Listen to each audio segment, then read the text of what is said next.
मेरा नाम आनंद करवा है। मैं बाई प्रोफेशन सीए हूँ। मैं डॉक्टर जाकिर साहब को दुबई से जानता हूँ। वहाँ पे मेरा एक मुस्लिम फ्रेंड था, उसने आपके बारे में मुझे बताया था। मैं आपका शुक्रिया अदा करना चाहता हूँ कि आपने इस्लाम के बारे में बहुत सारी भ्रांतियों को दूर किया है।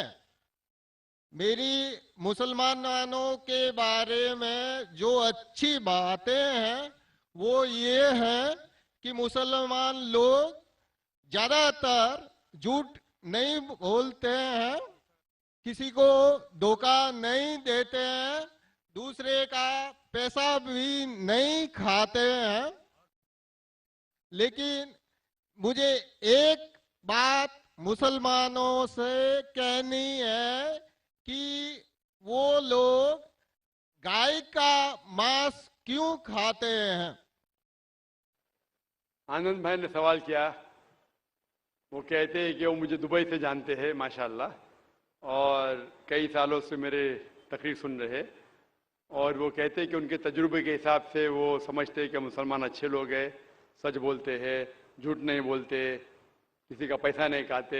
लेकिन एक उनको मुसलमानों के बारे में एक चीज जो खटकती है कि मुसलमान गाय का गोश्त क्यों खाते, वो उनका सवाल है। मैं पहले बोलना चाहता हूं भाई साहब आनंद जी कि एक मुसलमान अच्छा मुसलमान रह सकता है 100% शाकाहारी होने के बाद भी। A Muslim can be a good Muslim even by being a pure vegetarian. शुद्ध शाकाहारी होने के बाद भी एक मुसलमान 100% अच्छा मुसलमान रह सकता है। लेकिन क्योंकि अल्लाह सुब्हाना व ताला हमारा रब, हमारा खालिक, कुरान मजीद में अल्लाह ताला फरमाते हैं, सूरह मायदा में सूरा नंबर 5 आयत नंबर 1 में अल्लाह ताला फरमाते कि आप उन 4 पायों जानवरों का गोश्त खा सकते हैं जिनकी हमने इजाजत दी है। अल्लाह ताला फरमाते सूरह नहल में सूरा नंबर 16 आयत नंबर 5 में कि आप कैटल का गोश्त खा सकते हैं। कुरान में जिक्र आता है सूरह मोमिनून में सूरा नंबर 23 आयत नंबर 21 में कि आप कैटल में से आपको मिलता है दूध, उनमें से मिलती है आपको गर्मी, और आप इनका गोश्त खा सकते हैं। तो जब अल्लाह सुब्हाना व तआला हमारा खालिक, हमारा मालिक कहता है कि आप गोश्त खा सकते, तो क्यों हमें नहीं खाना चाहिए। मैं आपको कोशिश करूंगा बताने के लिए कि आज की साइंस ये कहती है कि हमारे जिस्म में हमको प्रोटीन की जरूरत है, कम से कम 23 एमिनो एसिड की जरूरत है। यही 23 में से 8 एमिनो एसिड हमारे जिस्म में नहीं बनते। उसके लिए फर्ज है कि ये हमारे खाने में हमें ये एमिनो एसिड मिलना चाहिए। कोई भी शाकाहारी, कोई भी भाजी पाला नहीं है जिसमें आटों के आटो एमिनो एसिड मौजूद है। फ्लैश में, गोश्त में आटो एमिनो एसिड मौजूद है। इसे साइंस कहती है कंप्लीट प्रोटीन, कंप्लीट फूड। आज साइंस ये कहती है कि फ्लैश फूड में, गोश्त में प्रोटीन है, नियासिन है, विटामिन B1 है, इससे सेहत अच्छी बनती है। और आज आप देखेंगे जो जानवर जो शाकाहारी होते हैं, जो सिर्फ भाजी पाला खाते हैं, भेड़, बकरी, गाय, आप देखेंगे इन जानवरों के दांत इनके चपटे हैं, उनके पास हर्बीवोरस सेट ऑफ टीथ है। ये सिर्फ भाजी पाला खाते, गोश्त खा ही नहीं सकते। जब आप देखेंगे मांसाहारी जानवर के दांत, शेर बब्बर, चीता, उनके नोकीली दांत होते हैं। ये सिर्फ गोश्त खाते हैं, भाजी पाला खा ही नहीं सकते। जब आप अपने दांत आईने में देखेंगे तो भगवान ने, ईश्वर ने, हमारे खालिक ने हमें दोनों दांत दिया है, चपटे दांत भी दिया है और नोकीले दांत भी दिया है। अगर हमारा ईश्वर चाहता था कि हम सिर्फ भाजी पाला खाए तो ये नोकीले दांत क्यों दिया? गोश्त खाने के लिए। आज की साइंस कहती है कि जो डाइजेस्टिव सिस्टम है हर्बीवोरस एनिमल का, गाय, भेड़, बकरी के, वो सिर्फ भाजी पाला डाइजेस्ट कर सकते, गोश्त को डाइजेस्ट कर ही नहीं सकते।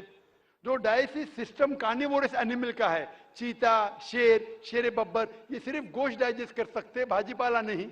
लेकिन हम इंसानों को अल्लाह ताला ने, हमारे ईश्वर ने स्मॉल इंटेस्टाइन भी दिया है, बिग इंटेस्टाइन भी दिया है। हम भाजी पाला भी डाइजेस्ट कर सकते, गोश्त भी डाइजेस्ट कर सकते।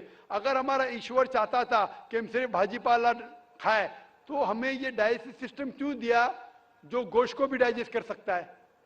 तो साइंटिफिकली हमारा जिस्म, हमारे ईश्वर ने ऐसा बनाया है कि हम भाजी पाला भी खा सकते हैं, गोश्त भी खा सकते हैं। और बहुत लोगों को गलत फहमी है कि हिंदू मजहब में गोश्त खाने की ममानियत है। भाई आप हिंदू है ना? हिंदू है। आपके नाम से लगता है आप हिंदू है। हिंदू है ना सर? जी, हिंदू ही है। आप हिंदू है ना? हाँ। हाँ, बिल्कुल सही। आपके नाम से लग रहा है, आनंद आपका नाम है, आप हिंदू है। आपको गलत फहमी होंगी कि हिंदू मजहब में गोश्त खाना हराम है। आप जब हिंदू मजहबी किताब पढ़ते हैं, आपकी मजहबी किताब में लिखा है कि गोश्त भी खा सकते हैं, मांस भी खा सकते हैं और बीफ भी खा सकते हैं, गाय का गोश्त भी खा सकते हैं।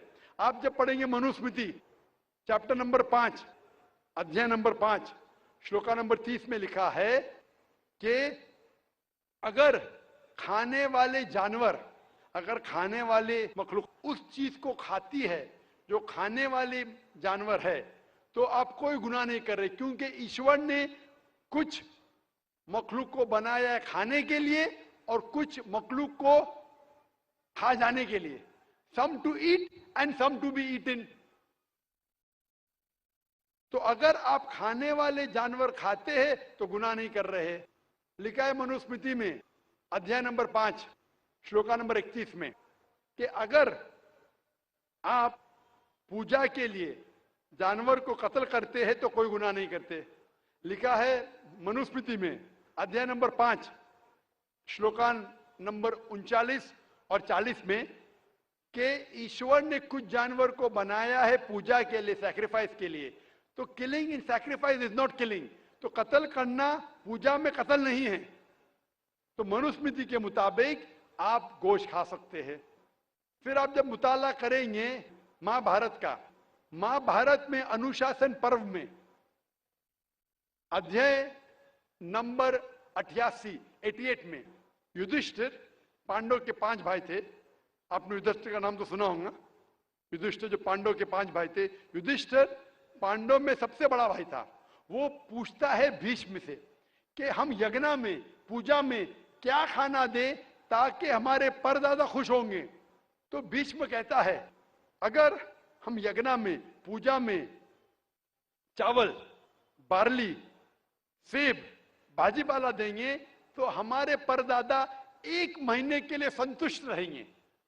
अगर हम मछली देंगे तो 2 महीने के लिए, अगर गोश्त देंगे 3 महीने के लिए, अगर खरगोश देंगे तो 4 महीने के लिए, अगर बकरी देंगे तो 5 महीने के लिए, अगर सुअर देंगे तो 6 महीने के लिए, अगर परिंदा देंगे तो 7 महीने के लिए, अगर हिरन देंगे तो 8 महीने के लिए, अगर बैल देंगे तो 11 महीने के लिए, अगर गाय देंगे तो पूरे 1 साल के लिए हमारे परदादा संतुष्ट रहेंगे।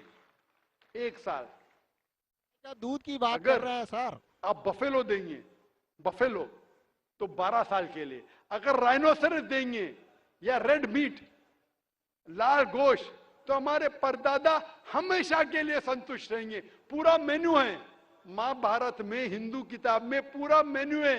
क्या चाहते हैं? भाजी पाला, मछली, गोश्त, खरगोश, हिरन, बीफ, बड़े का छोटे का सब है। आप अगर वेद पढ़ेंगे, वेद में भी लिखा है कि संत और साधु गोश्त खाते थे, गाय का गोश्त भी खाते थे। फिर आप क्यों कहते हैं कि गोश्त खाना हराम है? क्योंकि बहुत से हिंदू लोग बाकी मजाहिब से प्रसन्न हुए। मजहब से प्रसन्न होने के बाद कुछ मजहब मानते अहिंसा में, और वो समझते हैं कि जानवर को कत्ल करना गुनाह है। क्यों? क्योंकि जानवर में जान है, बाजी पाला में जान नहीं है, पेड़ पौधों में जान नहीं, इसलिए बाजी पाला खाना गलत नहीं है, लेकिन जानवर खाना गलत है। आज साइंस तरक्की कर चुका है और हम जानते हैं कि पेड़ पौधों में भी जान है। तो उनकी लॉजिक जरा बदल गई। हाँ हाँ जाकिर भाई, हम जानते हैं पेड़ पौधों में जान है, लेकिन पेड़ पौधे उनको दर्द का एहसास नहीं है, उन्हें दर्द नहीं होता। पेड़ पौधों को दर्द नहीं होता है और जानवर को दर्द होता है, इसीलिए जानवर खाना बड़ा गुनाह है, पेड़ पौधे खाना कम गुनाह है। आज साइंस फिर से तरक्की कर चुका है। तरक्की करने के बाद आज साइंस ये कहती है कि पेड़ पौधों को भी दर्द होता है, लेकिन उनकी दर्द की आवाज आपको सुनाई नहीं देती। हम इंसान सिर्फ 20 साइकिल्स और 20,000 साइकिल्स के दरमियान फ्रीक्वेंसी में सुन सकते, इसके नीचे इसके ऊपर नहीं सुन सकते। वो चीखते हैं लेकिन हमें उनकी आवाज सुनाई नहीं देती। तो एक शख्स ने मुझसे सबसे ज्यादा बहस किया और कहा कि जाकिर भाई, मैं मानता हूं कि पेड़ पौधों में जान है, पेड़ पौधे को दर्द होता है, लेकिन पेड़ पौधों में सिर्फ 2 या 3 सेंसेस है, जानवरों में 5 सेंसेस है, इसलिए जानवर का कत्ल करना बड़ा गुनाह है। तो मैंने उससे पूछा कि अगर आपका भाई पैदा होता है 2 सेंसेस कम के साथ, वो सुन नहीं सकता है और बात भी नहीं कर सकता है, गूंगा है और बहरा है, जब वो बड़ा होता है और अगर कोई इंसान उसका कत्ल करता है, तो क्या आप जाके कहेंगे जज से, मिलॉर्ड कातिल को कम सजा दो क्योंकि मेरा भाई गूंगा था, बहरा था, वो सुन नहीं सकता था, बात नहीं कर सकता था? आप तो कहेंगे कातिल को डबल पनिशमेंट दो, मेरा भाई तो मासूम था, ना सुन सकता था ना बात कर सकता था। इस्लाम में 2 सेंसेस लेस और 2 सेंसेस मोर नहीं।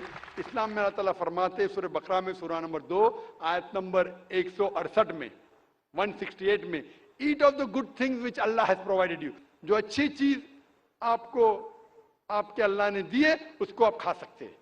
तो आप अगर मुताला करेंगे मजहबी किताबों का और साइंस का, गोश्त खाना कोई गलत नहीं है और मुझे खुसूसन कोई गिला शिकवा नहीं अगर गैर मुस्लिम, अगर हिंदू गोश्त नहीं खाते, मुझे कोई गिला शिकवा नहीं, क्योंकि अगर सब हिंदुस्तानी गोश्त खाने लगेंगे तो हिंदुस्तान में गोश्त का भाव बढ़ जाएगा।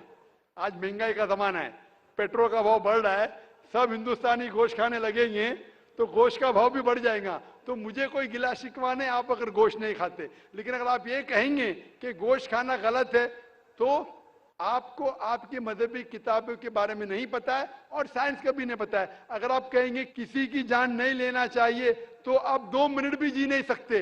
हम जो सांस ले रहे हैं ये जर्म्स है, जर्म्स में भी जान है, आप सांस लेने से उनका कत्ल कर रहे तो आप जी नहीं सकेंगे।